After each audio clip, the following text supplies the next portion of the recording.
भगवंतासाठी या सर्व काय लिहिलं आहे. तुमच्या आमच्या जीवनाला सुद्धा हे प्रत्येक वळण देण्याचं जे काम करतो तो हे त्याने लिहिलेलं हे नाटक आहे. अनेक प्रकारचे रंग तो त्याच्या नाटकामध्ये भरतो. पहा एका एका माणसाचं जीवन चरित्र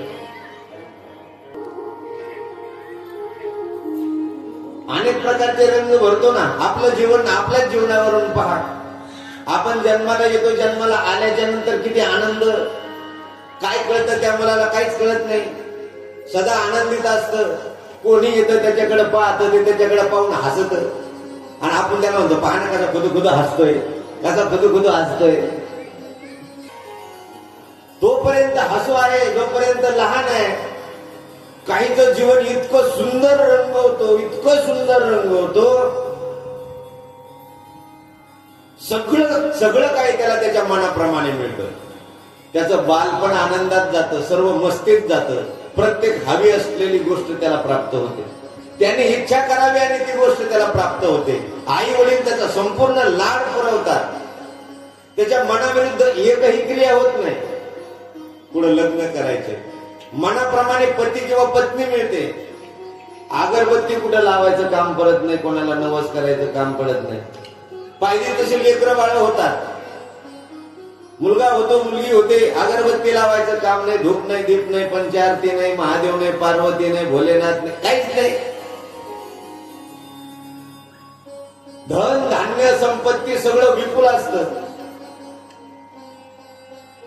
सगळं काही सुखात आनंदात चाललेलं असतं. मनाप्रमाणे मनासारखी सून धुंडायला जाते माऊली. ते म्हणते एवढ्या लाडात माझा मुलगा मी वाढवलेला आहे. मग आता सून पण माझ्या पसंतीनं झाली. तो घरमालक म्हणतो अरे आपण मुलावाले त्याला येऊ दे एकदा आपल्या घरी. नाही नाही त्याला येऊ द्या, नाही असं करा ना. महा मीच जाते पाहुणे द्या अगोदर. अरे तू कशाला जाते? ते लोक नावं ठेवते म्हणे पोराची माया झाली पोरगी पाहायला. म्हणू द्या काय म्हणायचं ते, मला काही घेणं देणं नाही कोणाचं. पण माझं लाडाचं लेकरू आहे, त्याला काय कळणार आहे. 2 मिनिटं त्याच्या पुढे उभा करते नंतर जाते, मागं जाईन, मागं निघून. मी त्याला चांगलं बोलून येईन. स्वतःच्या मनाप्रमाणे सून करून आणते. तिथून अगोदरच लुगडं दिसून येते, खपी घालते त्या बोवाला.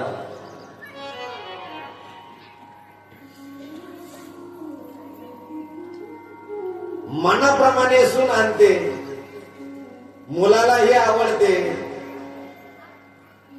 त्या मुलाला हे लेकरं बाळ होतात. आनंदामध्ये नुसतं नातवंड सांभाळायचं काम आहे. किती आनंद आहे कुटुंबात. पैसा आहे, संपत्ती आहे, पाहिजे ते गाडी आहे, बंगला आहे, घर आहे, सगळं काही आहे.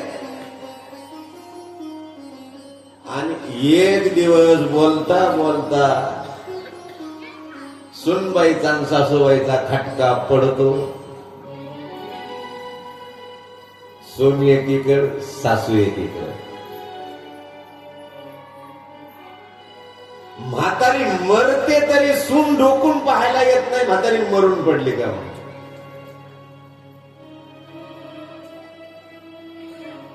म्हातारच लुगडे धुत. म्हातारीला अर्धांगवायू झाला म्हातारपणी, त्या म्हाताऱ्याला लुगडे धुवायचं काम पडलं. काही काल्पनिक गोष्टी नाही. तुम्ही जर उदाहरण ऐकायचं असेल तुम्हाला तर मी तुम्ही चौकशा करता नाही, लांबचे नाही. काही लोकांना माहित पण असेल. अर्धांग वायू झाला म्हातारपणी, पोरं बाजूला आहेत, सून तिकडच आहे. बायकोला जेवता येत नाही सोयीचं, म्हातारं लुगडं धुतं, म्हातारीला आंघोळ घाली तर खाऊ घाली आणि स्वतःच्या हाताने आणली ना सून करून. हे सगळं मी काय सांगतोय, हे नाटक. आणि याचं लेखन करणारा कोण आहे? तो भगवान परमात्मा आहे. कसा रंगवतो भारी, किती भारी लिहितो. आपलं जीवन चरित्र आहे पण लिहिणारा तो आहे ना. आपलं जीवन कसं रंगवायचं याचा आनंद घेतोय तो. पण हे जर आपल्याला कळालं ना तर आपल्याला त्याचं दुःख होणार नाही. हे कळून घ्यावं आपण. काही होणार नाही. पिक्चर सुरू झाला ना, सुरुवातीला ध्यानात घ्यायचं, हिरो मार खाणार, हिरोची दैन होणार, हिरोईनची फजिती होणार आणि शेवटला विलन मरणार आणि हिरोचा काय होणार, विजय होणार. हे ठरलेलं आहे. पण हे कळावं अगोदर, हे अगोदर कळावं की हे असं होणार आहे. याच्यात आपण विचार करण्यासारखं, विशेष विचार करण्यासारखं काही नाही. याचा लेखन करता तो आहे. तो आपलं सर्व जीवन रंगवतो आणि त्याला ज्याच्यात आनंद आहे, त्याला ज्याच्यात आनंद वाटतो तसं तसं आपलं जीवन रेखाटतो. काहीची संगती कुठपर्यंत ठेवायची, कुणाची संगती कुठपर्यंत ठेवायची, कधी त्याच्या जीवनात दुःख आणायचं, कधी त्याच्या जीवनात सुख आणायचं, कधी त्याला आनंदित करायचं. आनंदित सगळं चालू असताना काहीतरी आघात त्याच्यावर घालायचा आणि पुन्हा त्याला दुःखात घालायचं. ते रडत बसत आणि ती हसत बरच. तो लेखक तो म्हणतो, पहा ना माझं नाटक कसं रंगलंय, कसं रंगलंय. हे नाटक आहे. हा भगवान प्रभू रामचंद्र, हे सीते, हे सीते,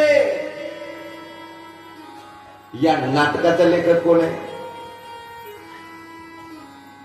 बोलीला वाल्मिक तैसाची करीन वर तो